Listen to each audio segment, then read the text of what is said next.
જય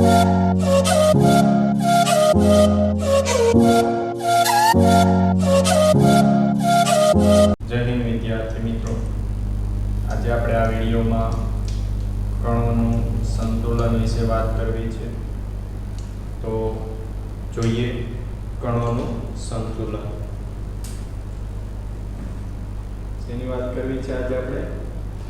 કણોનું સંતુલન.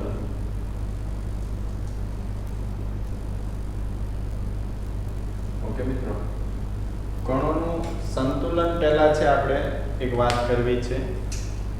તો શેની વાત કરવી? તો કે એક બિંદુગામી બળ એટલે શું, પછી છે આપણે કણોનું સંતુલનની વાત કરવી છે. ઓકે, તો એના પહેલા આપણે વાત કરીએ એક બિંદુગામી બળ. એક બિંદુગામી બળની વ્યાખ્યા આપી અને કણોનું સંતુલન કોને કહેવાય અને ક્યારે સંતુલન થાય એની આપણે વાત કરવી છે. ઓકે, તો કે જે બળ છે મિત્રો, જે બળની કાર્યરેખાઓ એક જ બિંદુમાંથી પસાર થતી હોય, તો અહીં લખો જે બળોની કાર્ય રેખાઓ એક જ બિંદુમાંથી પસાર થતી હોય તેને એક બિંદુગામી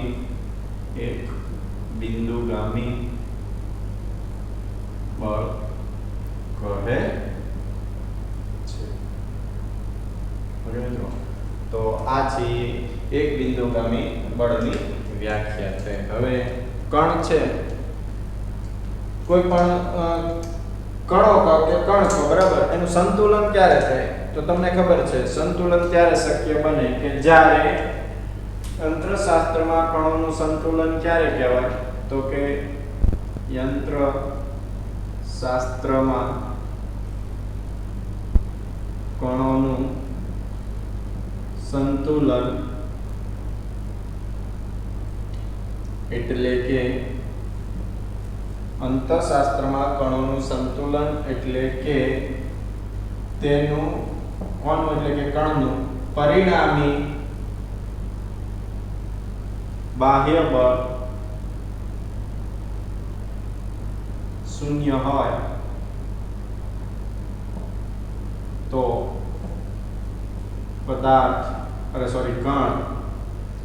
કણ કાં તો સ્થિર છે,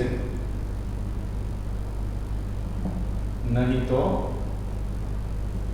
અચળ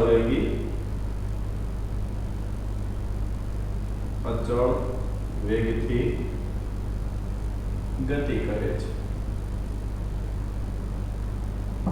ઓકે, તો અહીંયા મિત્રો આપણે જોઈએ, બહુ સરસ મજાનો ટોપિક છે, સહેલો છે અને મજા આવે એવો છે. ઓકે, તો ટેન્શન લેવાની કોઈ જરૂર નથી.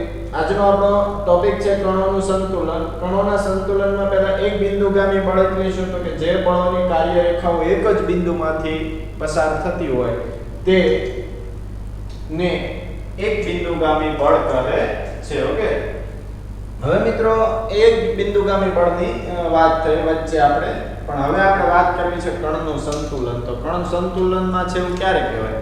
તો તમને ખબર છે કે બધા જ જેટલા બાહ્ય બળ લાગે એટલા એ બાહ્ય બળ નું પરિણામ છે કેવું હોવું જોઈએ? તો કે શૂન્ય હોવું જોઈએ. જો પરિણામ શૂન્ય હોય તો ન્યૂટનની ગતિના પહેલા નિયમ મુજબ કે બાહ્ય બળ શૂન્ય હોય તો કણ છે એ કાં તો સ્થિર છે અને કાં તો કેવું છે? અચળ વેગથી ગતિ કરે છે. અહીંયા કણનું સંતુલન એટલે શું? તો કે એના પર જે બળ લાગે છે એ બળનો પરિણામી સરવાળો છે કેવો મળવો જોઈએ? આપણને શૂન્ય મળવો જોઈએ. જો એ શૂન્ય મળે તો એ કણ છે એ કણ સંતુલનમાં છે એવું આપણે કહી શકીએ, બરાબર. તો જો અહીંયા લખ્યું છે અંતરશાસ્ત્રમાં કણોનું સંતુલન એટલે કે તેનું પરિણામી બાહ્ય બળ કેવું હોવું જોઈએ? શૂન્ય. તો કણ કાં તો સ્થિર છે, નહીં તો કેવો છે? અચળ વેગથી ગતિ કરે છે. જો પરિણામી બાહ્ય બળ શૂન્ય હોય તો બે વસ્તુ હોય, કાં કણ સ્થિર હોય, કાં કેવું હોય? અચળ વેગથી ગતિ કરતો હોય. એટલે એનું શું થયું? તો કે સંતુલન થયું. જ્યારે કોઈ કણ પર એક જ બળ લગાડવામાં આવે, લખો, જ્યારે કોઈ કણ પર એક બળ F લાગતું હોય તો કણ પ્રવેગી ગતિ કરે. આના પરથી મિત્રો આપણે એવું કહી શકીએ કે કણ સંતુલનમાં ક્યારે હોય? તો કે એનામાં ઓછામાં ઓછા બે બાહ્ય બળ લાગવા જોઈએ, અને એ બે બાહ્ય બળનો સમાન મૂલ્યના અને પરસ્પર વિરુદ્ધ દિશાના હોય એટલે પરિણામ છે એ કેવું આવે? શૂન્ય આવે. જો એ બાહ્ય બળ શૂન્ય હોય તો જ કણ છે એ સંતુલનમાં રહે, નહીંતર કણ સંતુલનમાં ન રહે. કેવી ગતિ કરે? પ્રવેગી ગતિ કરે. ઓકે, જો અહીંયા છે આપણે પદાર્થ પર એક બળ લગાડ્યું એટલે પદાર્થ છે એ પદાર્થમાં રસોઈ કણ છે એ કણ પર F બળ લગાડ્યું છે, તો એના કારણે કણ છે કેવી ગતિ કરે છે? પ્રવેગી ગતિ કરે છે. ઓકે, હવે જો જ્યારે પદાર્થ પર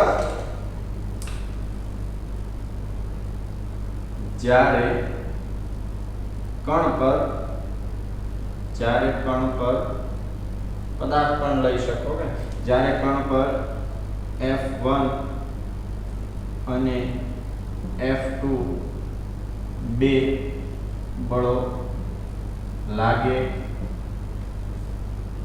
ત્યારે પરિણામી બાહ્ય બળ એટલે કે સિગ્મા F ઇક્વલ ટુ શું થાય? શૂન્ય થાય. એટલે કે F1 વત્તા F2 ઇક્વલ ટુ શું થાય? 0 થાય. અથવા તો F1 આ છે બરાબરની પહેલી બાજુ છે એટલે શું થાય? તો કે -F2. જો અહીંથી તમે કહી શકો કે આ બે બળ લાગે છે, આ બંને બળ અહીંયા હું લખું છું, બરાબર. આ બંને બળ સમાન મૂલ્યના અને પરસ્પર વિરુદ્ધ દિશામાં છે. આ બંને બળ સમાન મૂલ્યના અને પરસ્પર વિરુદ્ધ છે, જેથી પરિણામી બાહ્ય બળ છે કેવું થાય છે? શૂન્ય થાય. બરાબર, બરાબરની આ બાજુ આવે એટલે પ્લસ. શું થાય? તો કે બંનેનો સરવાળો એટલે પરિણામી બાહ્ય બળ એટલે સિગ્મા એ શું દર્શાવે છે? તો કે કુલ બળ, બરાબર, કુલ બાહ્ય બળ. ઓકે, જોઈએ અહીંયા કણ આ કેવી રીતે આવું થાય છે. જો યાદ રાખજો કે કોઈ કણ પર એક બળ લાગતું હોય, ખાલી F લાગતું હોય તો એ બળ છે એ સંતુલનમાં નથી. પદાર્થને સંતુલનમાં કરવા માટે ઓછામાં ઓછા કેટલા બળ હોવા જોઈએ? 2 અને વધુમાં વધુ n સુધી. ઓકે, તો અહીંયા જો એક બળ હોય તો એક બળ કોઈ પદાર્થ પર એક બાહ્ય બળ લાગે છે, જેથી કણ છે સંતુલનમાં નહીં થાય, પ્રવેગી ગતિ કરશે. નહીં તો એ સ્થિર રહે કે નહીં તો અચળ વેગી ગતિ કરે. કેવી ગતિ કરશે? પ્રવેગી ગતિ કરશે. એટલે સંતુલનમાં રહેશે. પદાર્થને સંતુલનમાં રાખવા માટે ઓછામાં ઓછા કેટલા બળ જોઈએ? 2. તો જો અહીંયા 2 બળ અમે લગાવ્યા, બરાબર, જેથી એ કણ છે એ કેવો થયો? તો કે પરિણામી બાહ્ય બળ છે એ શૂન્ય થયું. એટલે કે બંને બળ સમાન મૂલ્યના અને પરસ્પર વિરુદ્ધ દિશાના કેવી રીતે હોય? તો અહીંયા જોઈએ આકૃતિ તમને દોરું છું મિત્રો. આ છે એ કણ છે, આ બે શું દોર્યા છે? કણ દોર્યા છે. ધારો કે આ કણ પર મિત્રો એક કણ પર સમાન મૂલ્યના અને પરસ્પર વિરુદ્ધ દિશામાં ધારો કે F2 છે એ આમ બળ લાગે છે અને F1 છે એ આમ બળ લાગે છે. બંને બળ છે એ કેવા છે તો કે મૂલ્ય બંનેના સમાન છે, પણ આ આમ લાગે છે અને આ આમ લાગે છે. બંને કેવા લાગે છે? એકબીજાને વિરુદ્ધ લાગે છે. તો જો એ બંને બળ છે એકબીજાને વિરુદ્ધ છે. F1 આમ છે, F2 બંને સમાન છે પણ કેવા છે? વિરુદ્ધ છે. અથવા તો બીજી રીતે તમે આમ કહી શકો F2 F1. તો જો મિત્રો આમાં બંને બળનું મૂલ્ય સમાન છે પણ બંને કેવા છે? વિરુદ્ધ દિશામાં. આમ લાગે છે તો ઓલું ક્યાં લાગે છે? પેલી સાઈડ લાગે છે, બરાબર. તો આ કણ છે એ કેવો છે? સંતુલનમાં છે. કેમ? તો કે પરિણામી એની પર બે બળ લાગે છે પણ આ છે આમ લાગે છે અને આ આમ લાગે છે, બરાબર. તો ઓલા જેવું છે કે તમને ધારો કે હું આમ ઊભો છું, બે વ્યક્તિઓ મને ખેંચે છે, બંને સરખું બળ લગાડે છે. જો એક વ્યક્તિ મને ખેંચતો હોય તો હું આમ જઈશ, બરાબર. પણ બંને વ્યક્તિ મને બંને બાજુથી સરખા બળથી ખેંચે છે એટલે હું નહીં આમ જાઉં કે નહીં આમ જાઉં, મારા પર બળ લાગે છે પણ કુલ પરિણામી બાહ્ય બળ છે કેવું થઈ જાય છે? 0. તો કે બંને બાજુ સમાન મૂલ્યનું છે, પરસ્પર વિરુદ્ધ છે. એક આમ ખેંચે છે તે આમ ખેંચે છે, બરાબર. એટલે દિશા વિરુદ્ધ છે. ઓકે. હવે જો મિત્રો આની જગ્યાએ ત્રણ બળ લગાડો કોઈ પદાર્થ પર, કોઈ કણ પર, જ્યારે કણ પર ત્રણ બળ લાગે, ત્રણ બળ અનુક્રમે F1 F2 અને F3 લાગે તો પરિણામી બાહ્ય બળ શૂન્ય થાય. પરિણામી બાહ્ય બળ છે શું થાય છે? શૂન્ય થાય. કેવી રીતે શૂન્ય થાય મિત્રો? જોઈએ. પરિણામી બાહ્ય બળ એટલે કે સિગ્મા F = 0. કેવી રીતે થશે? જો F1 + F2 + F3 = શું લાવવાનું છે? 0 લાવવાનું છે. અથવા તો F3 = -F1 + F2. કેમ? બરાબર. ને આ બાજુ પ્લસ છે, પેલી બાજુ જાય એટલે માઈનસ, બરાબર. અહીંયા છે હું કયું સિગ્નલ લઉં છું? માઈનસ લઉં છું. આ શું દર્શાવે છે? તો કે આ સમબાજુ ચતુષ્કોણના નિયમ પરથી, બરાબર. અહીંયા આકૃતિ દોરું છું. ધારો કે આ છે F2 છે, આ છે શું છે તો કે F1 છે, આ છે શું છે તો કે F1 + F2 છે. તો આ સમબાજુ ચતુષ્કોણના નિયમ પરથી મિત્રો અહીંયા શું છે તો કે F3 છે, બરાબર. તો અહીંયા F3 = -F + F1 + F2, બરાબર. આ આમ બળ લાગે છે ને આ બંનેનું બળ કઈ તરફ લાગે છે? પેલી બાજુ. તો બંનેનું મૂલ્ય સમાન છે, બરાબર. આ બળ છે F3 આમ લાગે છે અને આ બંને બળનું મૂલ્ય છે પેલી સાઈડ લાગે છે. તો અહીંયા લખી શકીએ કે સમબાજુ ચતુષ્કોણના નિયમ પરથી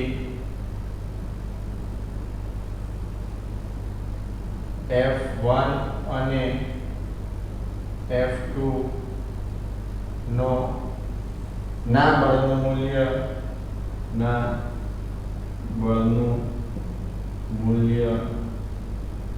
F3 ને સમાન અને વિરુદ્ધ છે. ઓકે. જે આ સૂત્ર પરથી કહી શકીએ કે આ બંનેનો સરવાળો બરાબર આ થાય સમબાજુ ચતુષ્કોણ. અહીં જોઈ શકો છો આમ બળ લાગે છે કેવું લાગે તો કે F1 અને F2 નું લાગે છે. અહીંયા F3 નું બળ લાગે છે એની વિરુદ્ધ દિશા, બરાબર. આ બળ છે એ આમ લાગે છે, અહીંથી એ આમ લાગે, F3 આમ લાગે. તો F3 નું લાગતું બળ કેટલું છે તો કે આ બંનેના સરવાળા જેટલું છે. એટલે આ બંનેના સરવાળાના મૂલ્ય, બળનું મૂલ્ય F3 ને સમાન અને વિરુદ્ધ દિશામાં છે. બંને બરાબર પણ કેવું છે? વિરુદ્ધ દિશામાં છે. આવું જ મિત્રો તમે ત્રિકોણની રીતે ત્રિકોણનો સદિશ સરવાળો ભણ્યા ને ચેપ્ટર નંબર 2 માં, એ ત્રિકોણના સદિશ સરવાળાની રીતે પણ તમે મેળવી શકો છો. કેવી રીતે આપણે અહીં મેળવીએ? ત્રિકોણના સદિશ સરવાળા પરથી જો આ ત્રિકોણ એક બને છે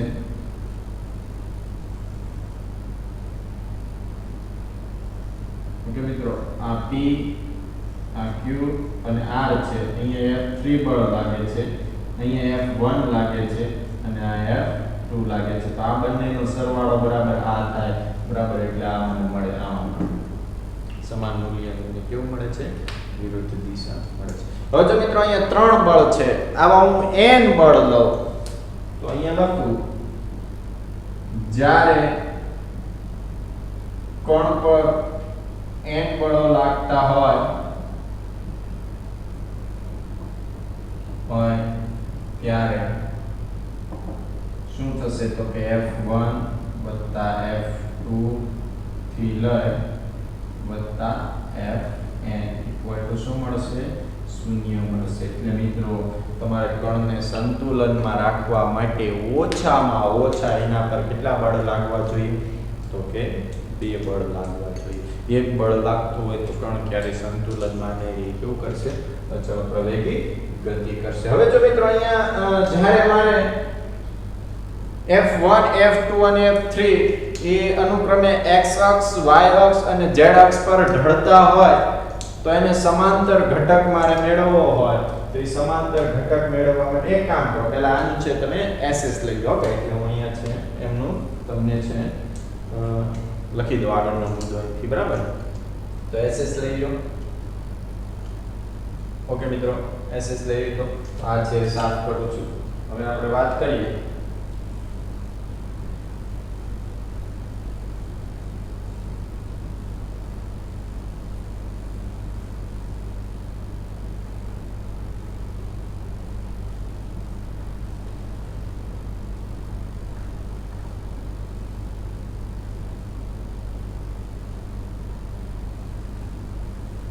ઓકે હવે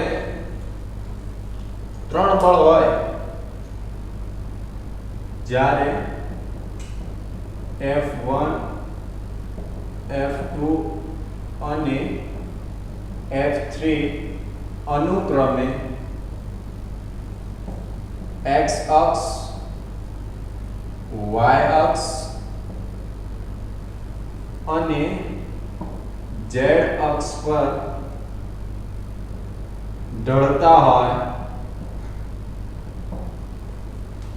ત્યારે તેનો સમાંતર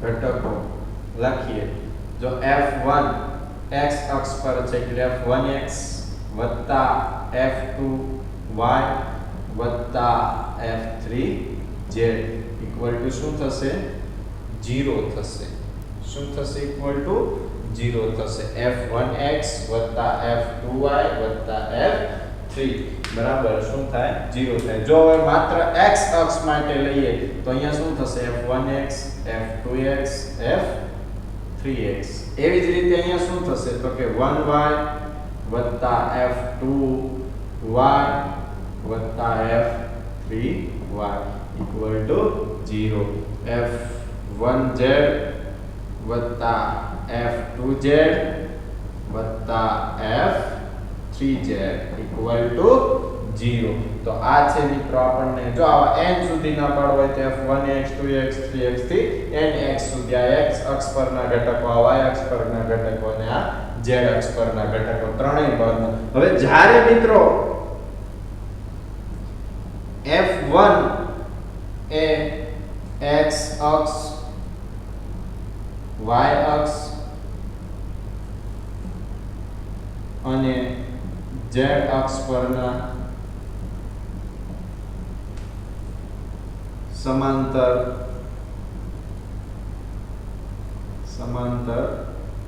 ઘટકો ખાલી F1 ના x y અને z અક્ષ પરના સમાંતર ઘટકો એટલે F1x F1y અને F1z થશે એવી જ રીતે F2 લો તો F2 ના કેટલા થશે તો કે F2x F2y F2z. એવી જ રીતે મિત્રો હું F3 ના લઉં તો F3x, F3y અને F3 x y z 3x 3z. Okay બરાબર. તો આ એના 3 ના F3 પર લાગતા સમાંતર ઘટકો છે. તો મિત્રો આ હતું આપણા કણોનું સંતુલન જે અહીંયા પૂરું થાય. આમનો પણ એક SS લઈ લો. ઓકે હવે મિત્રો આપણે છે આનું એનિમેશન જોવાનું છે. શું જોવાનું છે? એનિમેશન. ઓકે તો જોઈ લો એનિમેશન. કણનું સંતુલન, ઇક્વિલિબ્રિયમ ઓફ અ પાર્ટિકલ.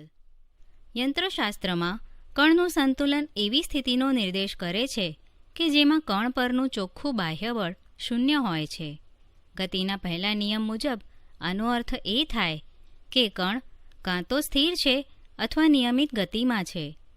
જો બે બળો F1 અને F2 એક કણ પર એક સાથે લાગતા હોય તો સંતુલન માટે જરૂરી છે કે F1 = F2, એટલે કે કણ પરના બે બળો સમાન અને વિરુદ્ધ દિશામાં હોવા જ જોઈએ. એક બિંદુગામી એવા ત્રણ બળો F1, F2 અને F3ની અસર હેઠળ સંતુલન માટે એ જરૂરી છે કે આ ત્રણ બળોનો સદિશ સરવાળો શૂન્ય થાય. F1 + F2 + F3 = 0. બીજા શબ્દોમાં બળોના સમાંતર બાજુ ચતુષ્કોણના નિયમ પરથી મળતા કોઈપણ બે બળો F1 અને F2નું પરિણામી બળ ત્રીજા બળ F3ના જેટલું અને વિરુદ્ધ દિશામાં હોય છે.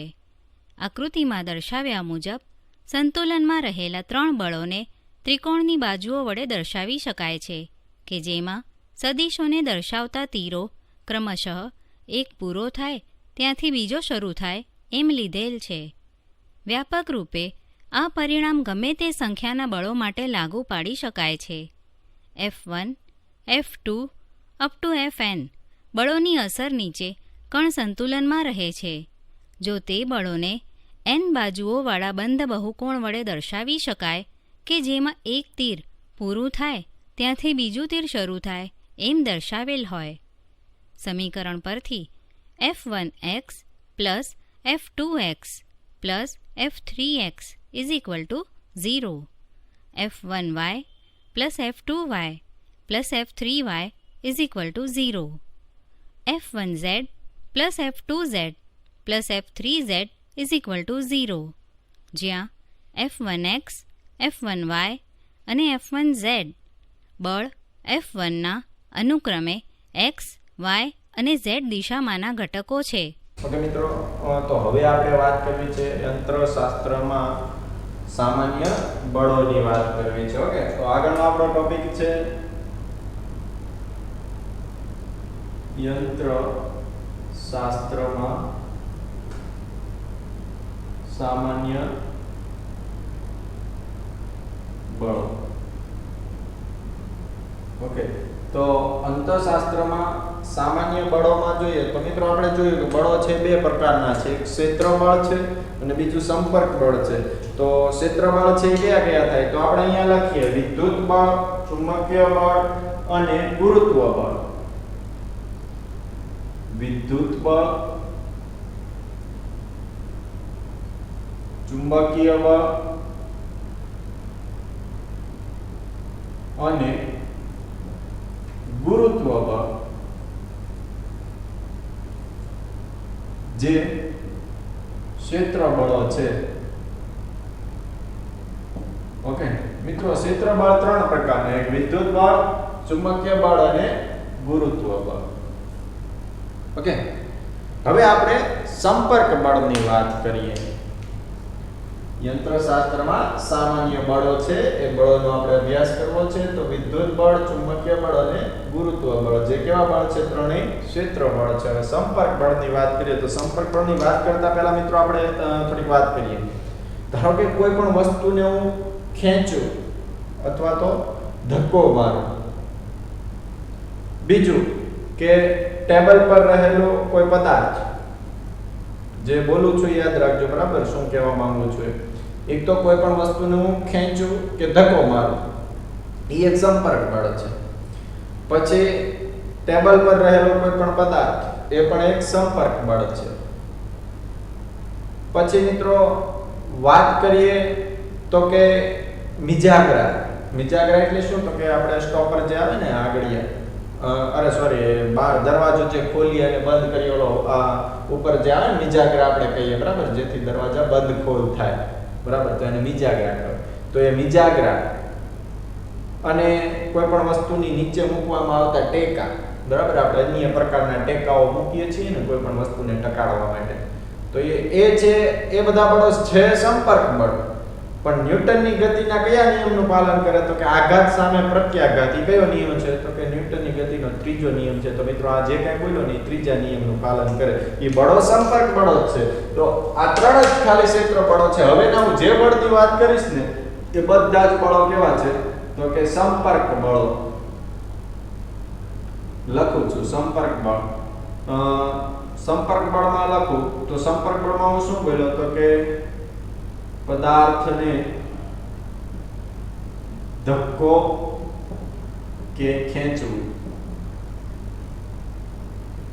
પછી ટેબલ પર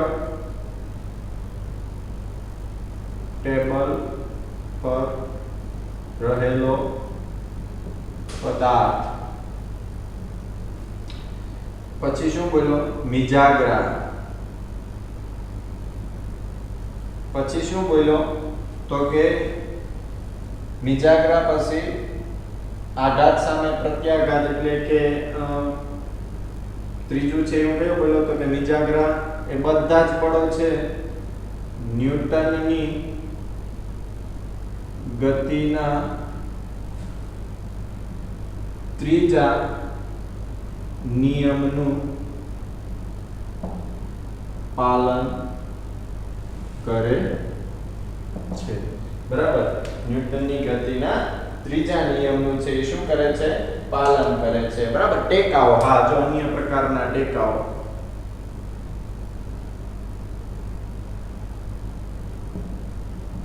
કોઈ પણ વસ્તુને નીચે ટેકા મૂકીએ, દરવાજો ખોલ બંધ કરવા માટેના મિજાગરા, ટેબલ પર રહેલો પદાર્થ અને કોઈ પણ વસ્તુને ખેંચી ધકેલી, એ બધા બળો સંપર્ક બળ છે. પણ એ ન્યૂટનની ગતિના કયા નિયમનું પાલન કરે છે? તો કે ત્રીજા નિયમનું પાલન કરે છે. આગળ આપણે વાત કરીએ કે ઘન પદાર્થને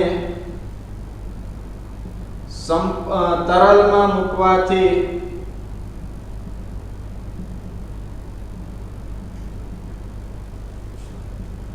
તેના પર ઉત્પ્લાવક બળ લાગે છે. તો કે જો મિત્રો હું એક શું લઉં છું? તો ગ્લાસ લીધો છે. આ ગ્લાસમાં શું ભર્યું છે? પાણી ભર્યું છે. હવે આ ગ્લાસમાં ઉપરથી બરફનો ટુકડો નાખીશ એટલે પહેલા બરફનો ટુકડો તળિયે જશે અને પછી પાછો ક્યાં આવશે? તો કે એની સપાટી પર આવશે. જો એ પાણી અને બરફ બે છે એકબીજાના સંપર્કમાં, એટલે કયું બળ લાગ્યું? સંપર્ક બળ. પણ તમને ખબર છે બોટલ, પાણીની ડોલમાં બોટલ તમે ડુબાડવાની કોશિશ કરશો એટલે બોટલ તમને સામું બળ લગાડશે. તો એ બળ છે કયું બળ છે? તો કે ઉત્પ્લાવક બળ છે. હવે મિત્રો તરલ પદાર્થમાં લાગતું બળ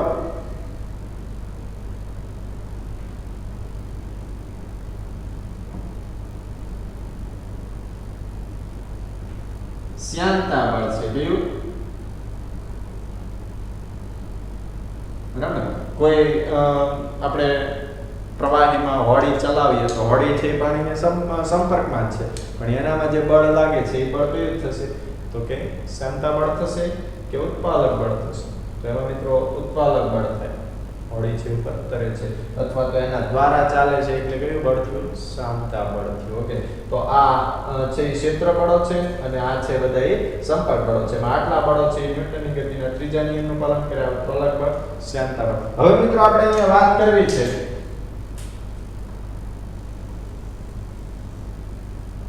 કે લંબ પ્રક્રિયા એટલે શું, પ્રતિક્રિયા એટલે શું અને ઘર્ષણ એટલે શું? તો અહીંયા જોઈએ સંપર્ક બળના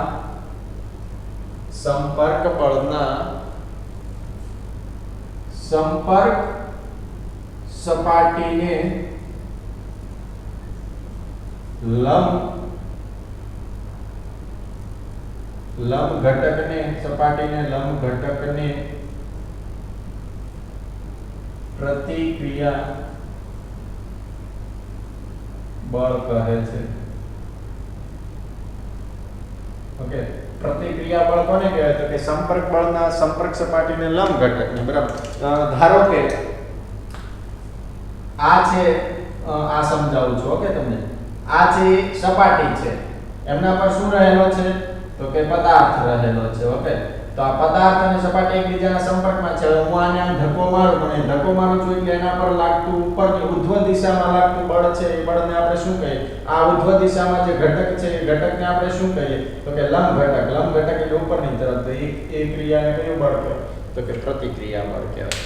હવે મિત્રો આગળ વાત કરવા જઈ રહ્યો છું, ઘર્ષણ બળની વાત કરું છું. શેની વાત કરું છું? ઘર્ષણ બળની. તો અહીં જોઈએ, સંપર્ક બળના સંપર્ક સપાટીના સમાંતર ઘટકને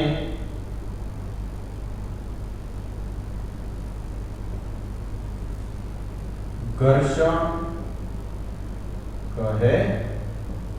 મિત્રો આની પાસે આગળનો ટોપિક આપણે ભણવાનો છે. ઘર્ષણ એટલે શું, સ્થિત ઘર્ષણ એટલે શું, એ વગેરે. રોલિંગ ઘર્ષણ એટલે શું, બધા ઘર્ષણોના પ્રકાર. પણ અહીંયા યાદ રાખજો, ઘર્ષણ કહેવાય કોને? તો કે સંપર્ક બળના સંપર્ક સપાટીના સમાંતર ઘટકને ઘર્ષણ કહે છે. જો આમાં સમજાવું છું. આ છે સપાટી છે, આ પદાર્થ છે, બરાબર. પદાર્થ પર અહીંયા જે બળ લગાડવામાં આવે છે, બરાબર, તો આમાં ઘર્ષણ છે, અહીંયા સપાટી પર એનું વિરુદ્ધ કરતું બળ લાગશે, બરાબર. તો એને છે કયો ઘટક થયો? તો કે સપાટીના સમાંતર ઘટકને. આ બંને, આ સપાટી છે, આ એને બળ કઈ તરફ લાગે છે વિરુદ્ધમાં? તો કે સમાંતર જ લાગે છે, બરાબર. તો આ એરો છે એ બંને સપાટીને સમાંતર છે. આ સપાટીને કેવો છે? લંબ. લંબ તો એ પ્રતિક્રિયાને સમાંતર એટલે ઘર્ષણ છે. ઓકે, હવે મિત્રો આપણે વિવિધ ઉદાહરણો છે એ ઉદાહરણો જોવા છે. તો ધારો કે એક પદાર્થ છે, આ છે સત છે, સત સાથે દોરી બાંધેલી છે અને દોરી સાથે એક પદાર્થ લટકાવેલો છે. તો એના કારણે અહીંયા શું, દોરીમાં શું લાગતું? કે પદાર્થ છે નીચેની તરફ ગુરુત્વાકર્ષણના કારણે લાગતું બળ mg છે. તો આ દોરીમાં શું ઉદ્ભવશે મિત્રો? તણાવ બળ ઉદ્ભવશે. શું ઉદ્ભવશે? તણાવ બળ. તો અહીંયા આપણે એમ કહેવાય, દોરીમાં લાગતા પુનઃસ્થાપક બળને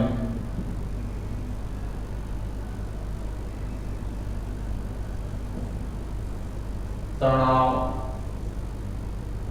બળ કહે છે, બરાબર. હવે તમે દોરીમાં કોઈ પદાર્થ લટકાડો છો એટલે પદાર્થ એના વજનના કારણે નીચેની તરફ ખેંચાશે એટલે દોરી છે કેવી થશે? ટાઈટ થશે, બરાબર. તો પુનઃસ્થાપક એટલે દોરી એને સામેની તરફ ખેંચે, બરાબર. દોરી છે ને આમ ખેંચે અને પદાર્થ નીચેની તરફ ખેંચે એટલે દોરી છે ઢીલી હોય કેવી થઈ જાય? ટાઈટ થઈ જાય. શેના કારણે? તો કે દોરી એને પુનઃસ્થાપક બળ લગાડે છે પદાર્થને ઊંચું ખેંચવામાં. પદાર્થ નીચેની તરફ એટલે ઢીલી દોરી કેવી થઈ જાય? ટાઈટ થઈ જાય. તો એ પુનઃસ્થાપક બળ છે ને મિત્રો, દોરીમાં યાદ રાખજો પુનઃસ્થાપક બળ લાગે અને એ પુનઃસ્થાપક બળ છે ને એને તણાવ બળ કહેવાય. ઓકે, આવી જ રીતે મિત્રો હું અહીંયા વાત કરું કે એક સત સાથે મેં સ્પ્રિંગ લટકાવેલી છે. આ શું છે? તો કે સ્પ્રિંગ છે. હવે સ્પ્રિંગ સાથે એક પદાર્થ છે, બરાબર. હવે એ પદાર્થ કઈ તરફ લાગશે? તો કે નીચેની તરફ બળ લગાડશે, બરાબર. હવે જો તમે સ્પ્રિંગને દબાવો કે ખેંચો એટલે તમને ખબર છે સ્પ્રિંગ પર શું લાગે? તો કે પુનઃસ્થાપક બળ લાગે. શું લાગે? સ્પ્રિંગને હું દબાવું છું એટલે સ્પ્રિંગ મને સામું બળ આપે છે, બરાબર. મારા હાથથી હું ફીલ કરી શકું, અથવા તો હું સ્પ્રિંગને ખેંચું છું તો મારા હાથને નજીક ખેંચવાનો પ્રયત્ન કરે. તો એ સ્પ્રિંગમાં લાગતું બળ છે એ બળ કયું છે? તો કે એ પુનઃસ્થાપક બળ છે.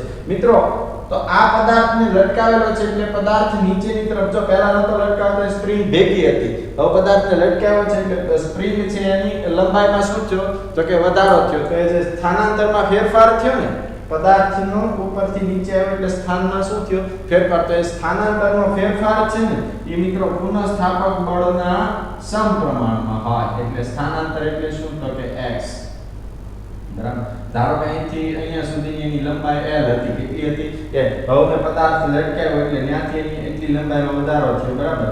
એટલે અહીંથી અહીંયા સુધીનું એનું સ્થાનાંતરમાં શું થયો? ફેરફાર થયો. તો એ સ્પ્રિંગ પર લાગતું પુનઃસ્થાપક બળ એટલે F એના સ્થાનાંતરના શું હોય? સમપ્રમાણમાં હોય. સમપ્રમાણતાનું ચિહ્ન દૂર કરવું ઇક્વલ ટુ લાવો એટલે kx લાગુ પડે. તો એ kx શું છે? તો કે k છે એ સ્પ્રિંગ અચળાંક છે. શું છે? સ્પ્રિંગ અચળાંક છે. અને મિત્રો એ જે સ્થાનાંતર થાય ને એ વિરુદ્ધ દિશામાં, આ બંનેનું મૂલ્ય છે કેવું છે? તો કે સમાન છે, પણ કેવું દિશા? પુનઃસ્થાપક બળ છે, પુનઃસ્થાપક બળને વિરુદ્ધમાં સ્થાનાંતર થાય. યાદ રાખજો, પુનઃસ્થાપક બળ ઉપરની તરફ લાગે પણ સ્થાનાંતર કઈ તરફ થાય? નીચેની તરફ. એટલે અહીંયા ચિહ્ન છે એ કયું આવે છે? તો કે ઋણ ચિહ્ન આવે છે. F બરાબર k - x. એટલે કે પુનઃસ્થાપક બળ બરાબર સ્થાનાંતરનો ફેરફાર હોય છે, પણ એ પુનઃસ્થાપક બળની વિરુદ્ધમાં હોય છે. એટલે F બરાબર -kx બરાબર. તો આવું બળ છે એ સ્પ્રિંગમાં લાગે છે. તો આ સ્પ્રિંગ માટે લાગુ પડે છે. ઓકે, હવે જુદા જુદા પ્રકારના સંપર્ક બળ છે એ મિત્રો શેમાંથી ઉદ્ભવે છે? તો કે ક્ષેત્રબળમાંથી જ ઉદ્ભવે છે, બરાબર? તો અહીંયા આપણે લખી શકીએ કે જુદા જુદા સંપર્ક બળો મૂળભૂત રીતે, છેલ્લો મુદ્દો લખી દો કે જુદા જુદા સંપર્ક બળો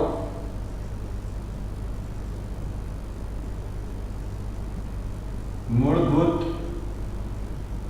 રીતે ક્ષેત્ર બળોમાંથી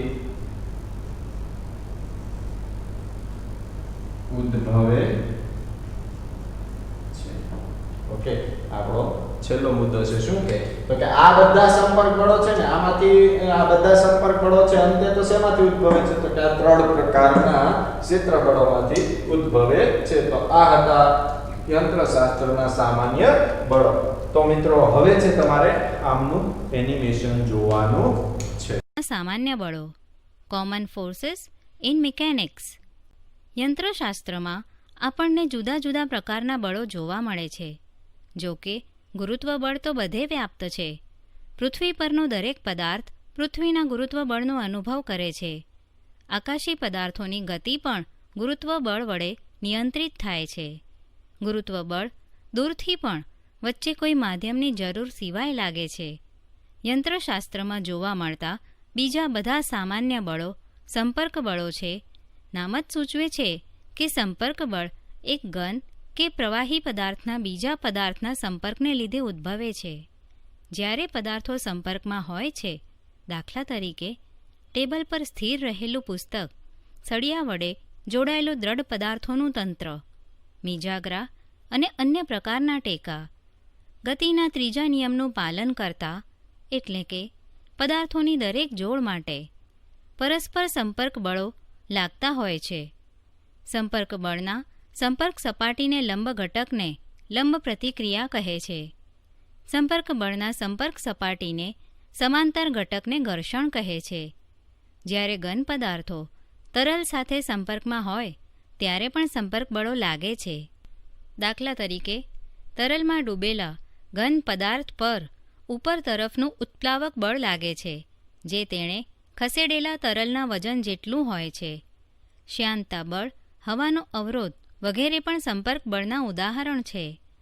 બીજા બે સામાન્ય બળોમાં એક દોરીમાં ઉદ્ભવતું તણાવ અને બીજું સ્પ્રિંગથી ઉદ્ભવતું બળ છે. જ્યારે કોઈ સ્પ્રિંગને બાહ્ય બળ વડે દબાવવામાં કે વિસ્તારવામાં આવે છે ત્યારે પુનઃસ્થાપક બળ ઉદ્ભવે છે.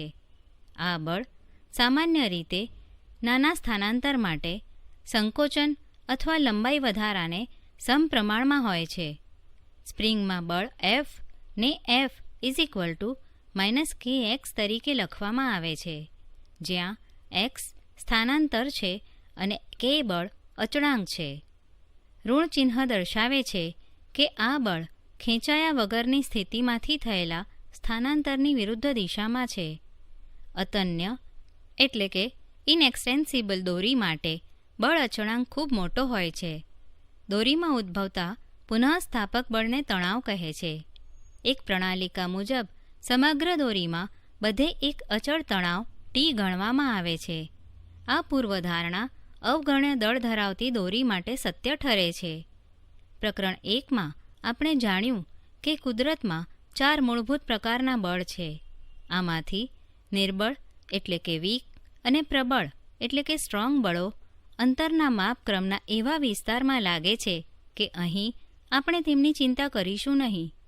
યંત્રશાસ્ત્રના પરિપ્રેક્ષ્યમાં માત્ર ગુરુત્વ બળો અને વિદ્યુત બળો જ પ્રસ્તુત છે. ઉપર જણાવ્યા તેવા યંત્રશાસ્ત્રના જુદા જુદા સંપર્ક બળો મૂળભૂત રીતે વિદ્યુત બળોમાંથી ઉદ્ભવે છે. યંત્રશાસ્ત્રમાં આપણે વિદ્યુત ભાર રહિત અને અચુંબકીય પદાર્થોની વાત કરતા હોવાથી એ બાબત કદાચ આશ્ચર્યજનક લાગે. સૂક્ષ્મ સ્તરે બધા પદાર્થો